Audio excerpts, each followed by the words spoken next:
வணக்கம் நண்பர்களே. லாஸ்ட் எபிசோட்ல கேட்கப்பட்ட கேள்விக்கு சரியா பதில் சொல்லி இன்னைக்கு நம்ம கிராமத்து கதை எபிசோட்ல வினலிஸ்ல வர அந்த நண்பர்கள் யார் யாருன்னு பார்க்கலாமா? Shanthi Suthan from Malaysia, Mahishali from Madurai, Manimuthu, Mahesh, Sivakami Chandru from Chittoor, Rangasamy Kokila from Sri Lanka, Adhiyappan Adhipriya from Karungadi, Anitha Manimaran from Thozhuvanthangal மற்றும் முகமது. வாழ்த்துக்கள் நண்பர்களே. இதே மாதிரி உங்க பேர் நம்ம கிராமத்துக்குள்ள வரணும்னு ஆசைப்பட்டா நீங்க பண்ண இந்த வீடியோ முழுசா பாருங்க, ஸ்கிப் பண்ணாம பாருங்க. கடைசியா கேட்க போற கேள்விக்கு முதல் 10 பேர் சரியான பதில் அனுப்புறவங்க நாளைக்கு எபிசோட்ல வின்னர் லிஸ்ட்ல வரலாம். சரி வாங்க இன்னைக்கான வீடியோக்குள்ள போலாமா? வாங்க போலாம். அதுக்கு முன்னாடி சப்ஸ்கிரைப் பண்ணா பார்த்துட்டு சப்ஸ்கிரைப் பண்ணி பெல் பட்டனை கிளிக் பண்ணி வச்சுக்கோங்க.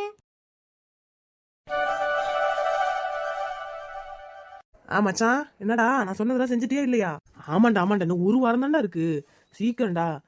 ஆமாம், சரி சரி சரி சரி சரி சரி அப்படியே பண்ணிடுடா, அதே போதும். சரிடா சரிடா. பாண்டி ஃபோன் பேசிட்டு இருக்கானோ? சரி சரி சரிடா மச்சான். சரி வச்சுட்டா. சரி பார், மறந்துடாதா. சொல்லுங்கம்மா, ஏதாவது சொல்லணுமா?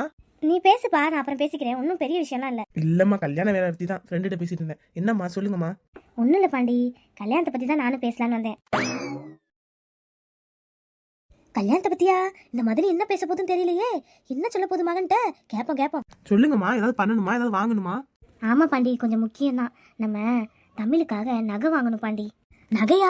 அதை ஏற்கனவே எல்லா நகையும் வாங்கி வச்சிருக்காங்க. அப்புறம் என்ன திரும்ப நகை வாங்கணும் இந்த மதனி சொல்லிட்டு இருக்கு? இது சும்மாவே இருக்காதோ? நகையா? அதான் ஆசாரிட்ட சொல்லி செஞ்சாச்சு இல்லம்மா, கல்யாணத்துக்கு தேவையானதெல்லாம், தாலி செயின், தாலி கொடி எல்லாமே. அப்புறம் என்னம்மா? இல்ல பாண்டி, அது எல்லாருக்கும் தெரிஞ்சு பண்ணணும். இப்ப நம்ம தெரியாம நமக்குள்ள செய்யணும். அடியாத்தி, இது என்ன புது கதையா இருக்கு? தெரியாம செய்யணுமா? யாருக்கு தெரியாம? என்னம்மா சொல்றீங்க? எனக்கு ஒன்றும் விளங்கலையே. அது ஒண்ணும் இல்ல பாண்டி, தமிழ் வீட்லயும் இப்ப எல்லாம் ஒண்ணு சேர்ந்துட்டாங்க. அவங்களும் நாளைக்கு கல்யாணத்துக்கு வருவாங்க, சரியா? ஆனா அவங்களால இப்ப செய்ய முடியுமோ செய்ய முடியாதான்னு தெரியல அவங்க மகளுக்கு. ஆனா ஊர்ல 4 பேர் என்ன செஞ்சீங்கன்னு கேட்டாங்கன்னா அவங்க மனசு சங்கடப்படும். அதனால நம்மளே நகை செஞ்சு தமிழுக்கு போட சொல்லி கொடுத்துருவோமா? அடிப்பாவி, இது வேறையாடி? இதெல்லாம் அநியாயம். என்னம்மா சொல்றீங்க? யாருக்கும் தெரியாமையா? ஆமா பாண்டி, இந்த விஷயம் தமிழ் கூட தெரியக்கூடாது. தமிழுக்கு தெரிஞ்சா ரொம்ப சங்கடப்படுவா. அதனால நம்ம கொஞ்சம் நகை செஞ்சு தமிழோட அம்மா கிட்ட போய் நம்ம பேசி புரிய வச்சு கொடுத்துட்டு வந்துருவோம். கல்யாணத்தன்னைக்கு அவங்க செய்யற மாதிரி செய்யட்டும். என்னம்மா இதெல்லாம் தப்பாயிடாதா? அவங்க ஏதாவது நினைச்சுக்க போறாங்க. சேச்சா, எனக்கு லதாவை பத்தி தெரியும். நான் தப்பான இடத்துல எல்லாம் செய்யலடா. ஊர்ல இதோ இங்கேயே உங்க அத்தை இருக்கே, அதுவே என்னென்ன பேச்சு பேசுவா தெரியுமா? அந்த இடத்துல தமிழும் அவங்க குடும்பமும் தலை குடிஞ்சிட்டா பெரிய பிரச்சனைடா. இந்த விஷயம் தமிழுக்கே தெரிய வேணாம். நம்ம 3 பேருக்குள்ள முடிச்சுக்கலாம். நம்ம லதாட்ட போய் பேசுவோம் இதை பத்தி. அதெல்லாம் சரிதாமா, இது யாருக்கும் தெரியாம பண்றதுக்கு நம்ம உரிமையாவே கொடுத்துட்டு போயிடலாமே. நம்ம தமிழுக்கு தானே செய்யறோம். இல்லப்பா, அது சரி வராது. நம்ம தான் செஞ்ச மாதிரி இருக்கும். அது தப்பு. நம்ம போய் லதாட்ட பேசி நம்மளால முடிஞ்சதை கொடுத்துட்டு வருவோம். அவங்க சத்திக்கு என்ன முடிஞ்ச செய்யட்டும், வேணான்னு சொல்லல. ஆனா அந்த ஊர் வாயும் இங்க இருக்கிறவங்க வாயும் அடைக்கிறோம்னா நம்ம செஞ்சுதான் ஆகணும்டா பாண்டி. புரிஞ்சுக்க அம்மா சொல்றத. புரியுதுமா, இதுக்கு தமிழோட அப்பா எப்படி ஒத்துக்குவார் சொல்லு? அவர் கண்டிப்பா ஒத்துக்க மாட்டார். அவரும் நம்ம அப்பா மாதிரி கௌரவம் தான் சொல்லுவார். அவருக்கு செய்யாம அவமானப்பட்டா கூட விட்டுருவாரு. ஆனா நம்ம கொடுத்து செய்யணும் அவர் நினைக்கவே மாட்டாருமா. அதை விட தமிழுக்கு தெரிஞ்சா அம்பிட்டுதான் எனக்கு ஒன்னே போட்டு விடுவா. அதனால வேணாமா இதெல்லாம். பாண்டி, இந்த கல்யாணம் யார் மனசு கோணாம நடக்கணுமா நடக்கக்கூடாதா சொல்லு முதல்ல நீ. நடக்கணும் தான்மா. அப்புறம் என்னடா, நான் சொல்றதை கேளு. அம்மா சொல்றதுல ஒரு அர்த்தம் இருக்கும், சரியா? யார் மனசு கோணாம இந்த கல்யாணம் நல்லபடியா முடியணும். பணத்தினாலேயோ நகையாலேயோ இந்த கல்யாணத்துல எந்த சங்கடமும் வந்துடக்கூடாது. நம்ம கிட்ட இருக்குதான், ஆனா நம்மளே கொடுத்தா அது வேற மாதிரி ஆயிடும். நான் லதா கிட்ட பேசிக்கிறேன், அவ எல்லாத்தையும் புரிஞ்சுக்குவா. நான் போய் பேசிக்கிறேன். நீ வரியா இல்லையா சொல்லு. நீ இதை தமிழ்கிட்ட கூட சொல்லக்கூடாது. நாளைக்கு தமிழுக்கு தெரிஞ்சா என்ன அசிங்கமா கேட்பாமா, திட்டுவாமா. அவள்கிட்ட மட்டும் தான் சொல்றேமா. தமிழ் ஒன்றும் நகை பணத்துக்குலாம் ஆசைப்படுற பொண்ணு இல்லடா. சொன்னா கண்டிப்பா செய்ய விட மாட்டாடா பாண்டி. நான் சொல்றதை கேளு. நீ முதல்ல வா, நம்ம போய் லதாட்ட பேசுவோம். சரிம்மா, பேசலாமா? நாளை காலையில பேசலாம். பொழுது இறங்கிருச்சு. அது இல்லாம தமிழோட அப்பாவும் வயல்ல இருந்து வந்துட்டாருன்னா பேச முடியாது. நம்ம காலையில போய் பேசலாம், சரியா? சரி, ஆனா நான் சொல்றதை கேளு, சரியா? போற வழியிலே நம்ம ஆசாரி கிட்ட எல்லாம் கொடுக்க வேணாம். நம்ம கடையில போய் நகை வாங்கிக்குவோம். நம்ம ஆசாரி கிட்ட சொன்னா எப்படியாவது நம்ம வீட்டுல உள்ளவங்க காதுக்கு வந்துடும். அதனால நம்ம முடிஞ்ச நகையை போறப்ப வாங்கிட்டு போயிடலாம், சரியா? சரிங்கம்மா, நீங்களே இப்படி தூரம் சொல்றீங்க, நான் அதே மாதிரி கேட்கறேன். சரி பாண்டி, அப்புறம் உன் பொண்டாட்டி மேல இருக்க பாசத்துல நீ எதுவும் சொல்லி வச்சிடாதடா. அவ அவ்வளவுதான் சண்டைக்கு வந்துருவா. அவளுக்கு இதெல்லாம் பிடிக்காது, சரியா? அப்புறம் வேணாம் சொல்லி தட்டு போட்டுருவா.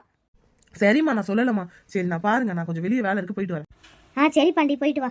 நாளைக்கு கொஞ்சம் பணத்தெல்லாம் எடுத்து வைக்கிறோம். நகையை வாங்கிட்டு அப்படியே நேராக தமிழ் வீட்டில் போய் கொடுத்து வந்துடுவோம். இங்கே ஏதாவது சொல்லிட்டு கிளம்பணும். ஐயோ கடவுளே, இது யாருக்கும் தெரியக்கூடாது. நல்லபடியாக அந்த கல்யாணம் முடியணும். அடிப்பாவி, யாருக்கும் தெரியாமையா செய்யு நினைக்கிற? எனக்கு தெரிஞ்சிச்சு. இந்த லட்சுமியா கொக்கா எம்பிடு தைரியம் தான் எங்க அண்ணன் வீட்டு காசை இப்படி செலவு பண்ணுவேன். ஐயோ, இதெல்லாம் என் மவளுக்கு கிடைக்க வேண்டியது. இப்ப எவ்வளோ ஒரு வேலைக்காரி கிடைக்குது. இந்த அநியாயத்தை எங்க போய் சொல்லுவேன், ஏதுன்னு சொல்லுவேன்? இந்த நான் ஒண்ணு பெத்து வச்சிருக்கேன், சரியான தண்டம். ஒன்னுத்துக்கும் லாய்க்கு இல்ல. அம்மா அம்மா எனக்கு ஸ்கின்லாம் ரொம்ப டேன் ஆயிடுச்சு. நான் ஃபேஷியல்ல போய் மசாஜ் பண்ணிட்டு ஃபேஷியல் பண்ணிட்டு வந்துறேன்.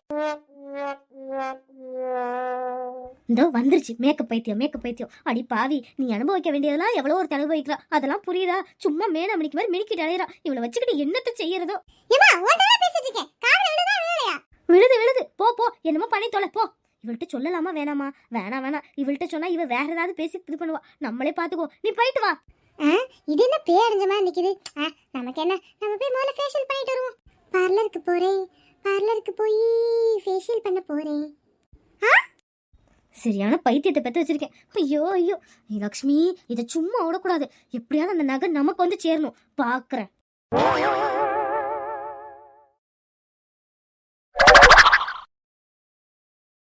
ஏண்டி பொண்ணு, இன்னைக்கு ராத்திரி சமையல் பிரமாதமா இருந்துச்சுல. நீ தான் மெச்சுக்கணும். என்னத்தை செஞ்சா என்னத்த? கோதுமை தோசை ஊத்துறேன்னு களியை ஊத்தி செஞ்சு வச்சிருக்கா. அது உனக்கு பிரமாதமாக்கும். பிரமாதம். ஏண்டி அந்த கோதுமை தோசைக்கு அந்த பூண்டு சட்னி காரமா நல்லா அரைச்சிருந்தா. அப்பப்பா இன்னும் 4 தோசை சேர்த்து சாப்பிடணும்னு தோணுச்சு தெரியுமா? யோ, அது வயிறா வண்ணாஞ்சாவடியா? இப்படி கொட்டிக்கிற? ஏற்கனவே 5க்கு மேல கொட்டிக்கிட்டியே. இவ வேற கண்ணு வைக்கிறா. சரி விடு. நீ மட்டும் என்ன 12 தோசைக்கு மேல தின்னதானே? அதையும் இருந்தாலும் பார்த்து வச்சிருக்கான் பாரு. யோ, வீட்டுக்குள்ள நைட் ஆயிடுச்சு, கண்ணாடியை போட்டு சுத்துற. ஏன் அப்படி இருக்க நீ? ஏதோ வெளியே போறப்ப போடுறேன்னு நினைச்சா வீட்டுக்குள்ளேயும் கண்ணு தெரியாத மாதிரி சுத்திக்கிட்டு அலையிற. ஏண்டி, என் மாவன் துபாயில வேலை செய்யறான். பின்ன அப்பா கண்ணாடி போட்டு சுத்தக்கூடாதா என்ன? அப்பதான் துபாய்க்கார அப்பான்னு எல்லாரும் சொல்லுவாங்க. இதுக்கு ஒன்றும் குறைச்ச இல்ல. ஆளை பாரு ஆளை. சொல்லுடி கண்மணி, எப்படி இருக்க? நல்லா இருக்கேன்டி. இன்னும் 10 நாள்ல தேதி கொடுத்துருக்காங்கடி. ஆமா எல்லா வேலையும் நான் தான் செய்யறேன். ஏன் மாமியாரா? அவங்களுக்கு வயசாயிடுச்சுடி, ஒன்றும் செய்ய முடியாது. ஆமாம் நான் தான் சமைக்கிறேன். வீடும் நான் தான் கூட்டுறேன். அதான் சொல்கிறேன்ல, அவங்களுக்கு வயசாயிடுச்சு, ஒன்றும் செய்ய முடியாதுன்னு. இந்த நெட்ட குக்கி என்ன ஆகுனா எனக்கு வயசாயிடுச்சுங்கிற? ஆமாண்டி கண்மணி, பாவம் வயசான காலத்தில் அவங்களுக்கு என்ன செய்ய சொல்கிறது? நானே எல்லா வேலையும் செஞ்சு போடுவேன். இந்த தோசை ஊற்றுனேன், சட்னி அரைச்சேன், இந்த அடுத்து பாத்திரம் விளக்க போகிறேன். அம்புட்டு பாத்திரம் இருக்கு, எல்லாம் நான் விளக்கிடுவேன். நம்ம சின்ன பிள்ளைங்க தானடி, பாவம் வயசானவங்களுக்கு தான் விளக்க முடியாது. ஆமாண்டி கண்மணி, அதெல்லாம் சட்டு போட்டுன்னு செஞ்சிருவேன். ஓ மாமியார் செய்வாங்களா என்ன? ஓ மாமியாருக்கு சின்ன வயசு, அதனால செஞ்சு போடுவாங்க. என் மாமியார் பாவம், மூட்டு வலி இருக்கு, எல்லா வலியும் இருக்கு, என்ன பண்றது? அடியாத்தே, இவ விட்ட நம்ம நோயாளி ஆக்கிடுவா போலயே. ஆமாண்டி, குழந்தை பெற்றுட்டு அவங்க கையில் பேர குழந்தைய கொடுத்துட்டு நம்ம வேலை செய்ய வேண்டியதான். வயசான காலத்தில் குழந்தைய பார்த்துக்கிறதுல வேற என்ன வேலை? பேரனோ பேத்தியோ கொஞ்சிட்டு இருக்க வேண்டியதான். நம்ம சட்டுப்புட்டுன்னு வேலை பார்த்துருவோம். நமக்கு என்ன வயசு ஆயிடுச்சு?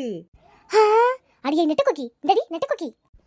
ஆமா கண்மணி, சரி இரு, என் மாமியார் ஏதோ கூப்பிடுறாங்க. பாவம் எந்திரிக்க முடியல போல, தூக்கி விட்டு வரேன், அப்புறம் பேசுறேன். சொல்லுங்கத்த, கை எதுவும் பிடிக்கணுமா?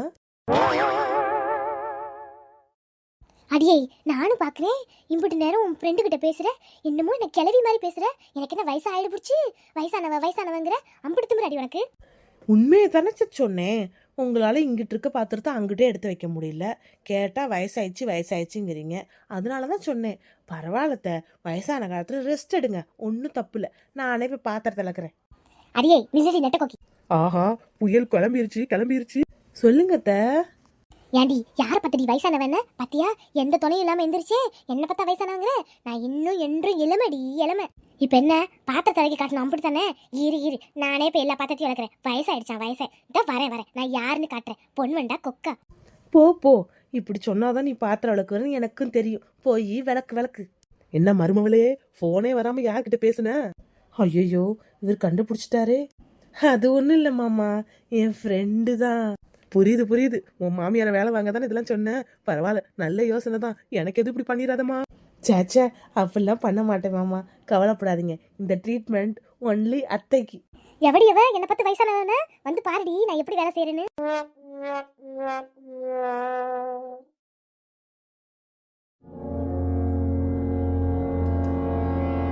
இந்த அத்தை வேற 8 மணிக்கு பெட்டியை பத்தி சொல்றேனாங்க. இன்னும் ஆளை காணமே. என்னத்த சொல்ல போறாங்க? அதுல என்னத்த வச்சிருக்க போறாங்க? ஏதோ பழைய போட்டா கிட்டாதான் இருக்கும். அடியே லதா, லதா என்னடி நாடகம் பார்க்குற மாதிரி கரெக்டாக 8 மணிக்கு வந்து உட்காந்துருக்க? பின்னத்னத்த நீங்க பாட்டுக்கு 8 மணிக்கு சொல்றேன் 8 மணிக்கு ரகசியம் சொல்றேன்னு சொல்ற மாதிரி போயிட்டீங்க. என்ன இருக்கு ஏது இருக்குன்னு ஒன்றும் புரியலையே. சொல்றேன் அவசரப்படாத, போய் அந்த பொட்டியை எடுத்துட்டு வா. அடியாத்தி, அந்த பொட்டியை தொடவே விட மாட்டீங்க. இன்னைக்கு என்ன பொட்டியை எடுத்துட்டு வாங்குறீங்க? வேணாம், அதை எடுத்துட்டு வந்து உங்ககிட்ட யார் பேச்சு வாங்குறது? அடியே நான் நல்லடி சொல்றேன், போய் பொட்டியை எடுத்துட்டு வாடி. என்ன அப்பத்தா பொட்டியை கிட்டீங்குது? எந்த பொட்டி அப்பத்தா? அடியே இசை, உங்க அப்பத்தா பறனை மேல ஒரு பொட்டி வச்சிருக்கும் பாரு எப்போதும், அதை யாருமே தொட விடாதுல்ல. இன்னைக்கு எடுத்துட்டு வான்னு சொல்லுது, என்னன்னு தெரியலடி. அந்த பொட்டியா? நானும் சின்ன வயசுல இருந்து கேட்டிருக்கேன், அந்த பொட்டியில என்ன இருக்குன்னு. என்னதான் அப்பத்தா இருக்கு? சொல்றேன், இன்னைக்கு அதை சொல்றதுக்கு நேரம் வந்துச்சுடி. போய் பொட்டி எடுத்துட்டு வச்சு சொல்லுங்க ஆத்தாவை. ஆத்தா அதான் அப்பத்தாவே சொல்லுதுல்ல, நீ போய் பொட்டி எடுத்துட்டு வா, என்னதான் இருக்கு இன்னைக்கு பாத்துருவோம். இல்லடி, இப்போ உங்க அப்பா அப்படிதான் சொல்லுவாங்க. அப்புறம் என்ன சொல்லுவாங்க, யார் நீ தொட்டதுன்னு கேட்டா நான் என்ன பண்றது? வேணாம், நான் தானடி சொல்றேன், போய் எடுத்துட்டு வா. நீ சொன்னா கேட்க மாட்டேன், நானே போய் எடுத்துட்டு வரேன் போ. ஏய் இசை, பாத்துடி பறனை மேல இருக்குடி, பார்த்து எடுத்துட்டு வா. இல்லடி இரு நான் வரேன். வேணாம், நானே எடுத்துட்டேன், வரேன். அம்மாடி எடுத்துட்டேன். பொட்டி வெயிட்டா தான் இருக்கு. இந்த அப்பத்தா பொடி சீக்கிரம் தொற, பார்க்க ஆர்வமா இருக்கு. என்னத்த விளாண்டுட்டு இருக்கீங்களா? என்னன்னு சொல்லுங்க. என்னதான் வச்சிருக்கீங்க அந்த பொட்டிக்குள்ள? ஒன்னும் சொல்ல மாட்டீங்க. இங்க பாருடி லதா, இந்த பொட்டி சாதாரண பொட்டி தான், இதுல ஒன்றும் பெருசாலாம் இல்லை சரியா? ஆனா இதுல முக்கியமான பொருள் ஒன்று இருக்கு. பொருளா? என்ன பொருள்? வெள்ளாட்டு ஜாமான் எதுவும் வச்சிருக்குமோ அப்பத்தா? ஏத்த, நானே தமிழ் செல்விக்கு என்ன நகை நட்டு செய்யறதுன்னு தெரியாம குழம்பி கிடக்குறேன். இந்த நேரத்துல பொட்டி கிட்டின்னு பேசிட்டு இருக்கீங்க. அதுக்கான வழியை சொல்லுவீங்கன்னு பார்த்தா நீங்க இதை சொல்லிட்டு இருக்கீங்க. அதுக்கான வழி இதுல இருக்குடி, நீ ஏன்டி கவலைப்படுற? அதுக்கான வழி இருக்கா? என்ன வழி சொல்லுங்க. இது என் மாமனாரும் மாமியாரும் எனக்கு கொடுத்தது சரியா? என் மாமனாருக்கு மொத்தம் 5 மருமகள்க, நான் தான் கடைசி மருமக சரியா? 4 மருமகளும் என்னை விட்டுட்டு போயிட்டாளுங்க என் மாமியா மாமனாரை. நான் தான் கடைசி காலம் வரைக்கும் கஞ்சி ஊற்றி கூழ் ஊற்றுனேன் சரியா? அந்த நன்றி கடனுக்காக என் மாமனார் எனக்கு கொடுத்துட்டு போனார். ஆனால் நான் இன்ன வரைக்கும் இதுக்கு ஆசைப்பட்டதே இல்லை. சரித்த, என்னது அது? அதை சொல்லுங்க. என் மாமனாரு உடம்பு முடியாம கிடந்தப்ப இந்த பொட்டியை என்கிட்ட கொடுத்துட்டு நான் செத்ததுக்கு அப்புறம் தான் திறந்து பார்க்கணும்னு சொல்லிட்டாரு. நானும் அவர் வாக்க காப்பாத்துறதுக்காக நான் திறந்தே பார்க்கல. அவர் செத்து எனக்கு ஞாபகமே இல்லை. அவர் செத்து 1 வருஷம் கழிச்சு தான் அந்த பொட்டி ஞாபகமே வந்துச்சு. அப்புறம் தான் அதை திறந்து பார்த்தேன். திறந்து பார்த்தீல, அதுல என்ன இருந்துச்சு சொல்லுங்க. இருங்கடி காட்டுறேன். ஐயோ, என்ன அப்பத்தா நீ பாட்டுக்கு வாள் எடுக்கிற? ஏதோ பொம்மை எடுப்பேன்னு பார்த்தேன். அத்தை, என்னத்த வாள் மாதிரி இருக்கு? எதுக்குத்த இதை எடுக்கிறீங்க? பார்க்கவே ரொம்ப கூர்மையா இருக்கே. ஆமாண்டி, நானும் இப்படிதான் அந்த காலத்துல பார்த்து ரொம்ப ஆச்சரியப்பட்டேன். ஆனா இது சாதாரண வாள் இல்ல. வேற எத்தனை பேரை பலி கொடுத்துருக்கு இந்த வாள்? பயமா இருக்கு பார்க்கவே. இது ரொம்ப சிறப்பான வாள், இத பத்தி உங்களுக்கு தெரியாது. சரியத்த, இப்ப எதுக்கு இதை சொல்லிட்டு இருக்கீங்க? உள்ள வைங்க. இப்ப நான் என்ன பேசிட்டு இருக்கேன், நீங்க இதை சொல்லிட்டு இருக்கீங்க? அடியே லதா, தமிழ் செல்வி கல்யாணத்துக்கு இதுக்கும் சம்மந்தம் இருக்குடி. என்னத்த குழப்புறீங்க? நான் பணத்துக்காக அலைஞ்சிட்டு இருக்கேன், நீங்க வாழை எடுத்துட்டு வந்து சம்மந்தம் இருக்குங்கிறீங்க. இதை கொண்டு போய் நாளைக்கு சீர்வரிசையில வைக்க முடியும்? யாரு வேணான்னு சொன்னா வை. ஐயோ, இந்த அத்தைக்கு வயசான காலத்துல மண்டை எது குழம்பிருச்சா ஒன்னும் தெரியல. அடியே, என்ன பார்த்தா லூசு கிறுக்கி மாதிரி இருக்கா? சொல்றத கேளு. நானும் முதல்ல வாள் தானே நினைச்சு விட்டேன். அப்புறம் ஒரு நாள் வீட்டை சுத்தம் பண்றப்ப இந்த வாள் எடுத்து பார்த்தேன். வாள் எடுத்து பார்க்கும் போதுதான் அதுல என்ன இருக்குன்னு எனக்கே புரிஞ்சுது. அப்படி என்னத்த இருக்கு அதுல சொல்லுங்க. லதா, நீ நினைக்கிற மாதிரி இது சாதாரண வாளடி. இது சொக்க தங்கம், உள்ள தங்கத்தாலே பண்ணிருக்காங்க. என்ன சொல்றீங்க? தங்கமா? என்னது தங்கமா? ஆமாண்டி, நானும் அப்படிதான் வாயை பொளந்தேன். ஆசாரிக்கிட்ட போய் சொல்றப்பதான் சொன்னாரு இது சொக்க தங்கமானு. நான் ஆடி புட்டேன், என் மாமனார் எனக்காக இப்படி செஞ்சுட்டு போயிருக்காரேன்னு. சரி தாய், இப்போதைக்கு இதை எடுத்தீங்க. இங்க பாருடி, நம்ம வீட்டுல எம்பிட்டோ கஷ்டம் நஷ்டம் வந்திருக்கு, படாத பாடு பட்டிருக்கோம். நிறைய கடன்காரன் வந்து வீட்டுல கேள்வியெல்லாம் கேட்டான். அதுக்கெல்லாம் பதில் சொன்னோம், அசிங்கப்பட்டோம். ஆனா அப்பெல்லாம் இதை எடுக்கணும்னு தோணலடி. என் பேத்திங்களுக்காக நான் பத்திரமா வச்சிருந்தேன். என் மாவனுக்கு கஷ்டப்படுறப்ப கூட நான் கொடுக்கல. என் பேத்திங்க நல்லா இருக்கணும், அதனாலதான் இப்ப இந்த தங்கத்தை உருக்கி நகையா செஞ்சு என் 2 பேத்திக்கும் சரிச்சவமா எடுத்து வைப்போம். அத்தை, அவருக்கே இந்த விஷயம் தெரியாதே. இத்தனை வருஷம் எப்படி அதை பாதுகாத்தீங்க? அதுக்காக தான் அந்த பொட்டியை தொடாதீங்க தொடாதீங்கன்னு கண்ணு கருத்துமா பார்த்துட்டு இருந்தேன். புரியுதா? பொம்பளை பிள்ளைய பெத்துட்ட, அதுக்கு 4 கிழமைன்னா செய்யணும்னு எனக்கும் தெரியாதா? அது கல்யாணத்தப்ப செய்யலாம் தான் இருந்தேன். இப்பதான் அதுக்கான நேரம் வந்துச்சு. புடி, இதை போய் அல்ல ஆசாரிட்ட கொடுத்து நகையா செய். அத்தை, இத்தனை வருஷம் நீங்க என்னென்னமோ பண்ணிருக்கீங்க. இப்போ இதை சொல்றதை கேட்கவே சந்தோஷமா இருக்கு. மனசெல்லாம் குழப்பமா இருந்துச்சு. தமிழுக்கு என்ன செய்ய போறேன்னு இப்பதான் கொஞ்சம் தெம்பா இருக்கு. இருந்தாலும் இத்தனை வருஷம் நீங்க காத்தது, இதை போய் நான் எப்படி இது பண்ண முடியும்? அதுக்கு இதை பொக்கிஷமாவா வச்சுக்கிட்டு இருக்க முடியும்? அந்த காலத்துல என் மாமனாரே ஒரு ராஜா வீட்டுல வேலை செஞ்சுட்டு இருந்தாரு, காவல்காரனா. அந்த ராஜா என் மாமனாரை பார்த்து ரொம்ப பிடிச்சி போய், அவர் நேர்மையை பார்த்து ரொம்ப பிடிச்சி போய் இந்த வாழை பரிசா கொடுத்தாராம். அது எனக்கே தெரியாது. ஒரு நாள் என் மாமியார் சொன்னாங்க இந்த கதையை. அப்படியாத்த? சரி சரி த. உண்மையிலுமே எனக்கு ரொம்ப சந்தோஷமா இருக்கு. ஆனாலும் இதை பண்ண எனக்கு மனசு வர மாட்டேது. உங்க பையன்கிட்ட ஒரு வார்த்தை சொல்லிடலாமா? அதெல்லாம் நான் சொல்லிக்கிறேன். முதல்ல தங்கத்தை உருக்கி செய். இப்ப அவன்கிட்ட சொன்னா இப்ப எதுக்குமா? அதெல்லாம் நான் பாத்துக்கிறேன். இதை செய். அதே மாதிரி தமிழுக்கும் இசைக்கும் சரிசமமா இருக்கணும், சரியா? நகையில இவளும் போறப்ப அதை எடுத்துட்டு போற மாதிரி செய். அப்பத்தா, நிஜமாவா அப்பத்தா? இது ராஜா கொடுத்த வாளா? குடு, பாத்துட்டு தரேன். பார்க்கவே கனமா இருக்கு, தூக்கவே முடியலாத்தா. நான் போய் என் ஃப்ரெண்ட்ஸ் எல்லாம் காட்டிட்டு வரட்டா? அடியே கிறுக்கி, இது ஒரு பொம்மை கட்டியில குடிடி. தங்கம் இருக்குங்கறே, எவளுக்கும் தெரியக்கூடாது. தெரிஞ்சா அம்பிட்டு தான், சரியா? நீ குடு. லதா, நீ வாங்கு முதல்ல. ரொம்ப நன்றி அத்தை. இது நான் மறக்கவே மாட்டேன். நம்ம எப்படியா தமிழுக்கு நல்லபடியா நம்மளால முடிஞ்சதை செஞ்சு விடுவோம். ரொம்ப பெருசாலாம் வராதுடி. ஏதோ ஆளுக்கு 5 போன் வரதே பெரிய விஷயமா இருக்கும். பார்த்து செஞ்சுட்டு வா, சரியா? சரித்த, நான் ஆசாரிட்ட கொடுத்து செய்யறேன். சரி சரி, நல்ல விஷயம் தான். செஞ்சுட்டு ராசிகிட்ட சொல்லிக்கலாம், சரியா? இதோட விடுத. இப்ப கவலை போச்சா? நல்லபடியா ஜாம் என் பேத்தி கல்யாணம் நடக்கும், விட்டுரு. சரித்த, இப்பதான் கொஞ்சம் தெம்பா இருக்கு. ரொம்ப சந்தோஷம். ஆத்தா, இந்த வாழை வச்சு கொஞ்ச நேரம் விளையாடவா? அடி கழுத, போடி. ஹாய் ஃப்ரெண்ட்ஸ், எபிசோட் நல்லா இருந்துச்சா? ஃப்ரெண்ட்ஸ், இந்த சேனலை சப்போர்ட் பண்ணுற மாதிரி திவி ஃபேஷனையும் கொஞ்சம் சப்போர்ட் பண்ணுங்கள். உங்களை நம்பி தான் சின்னதாக ஒரு பிஸ்னஸ் ஸ்டார்ட் பண்ணியிருக்கோம். நீங்கள் தான் சப்போர்ட் பண்ணணும். சைடில் போடுற பிக்சர் எல்லாமே திவி ஃபேஷன்ஸோட நியூ கலெக்ஷன். இது எல்லாமே இப்போ ட்ரெண்டியாக இருக்கிற அவுட்ஃபிட்.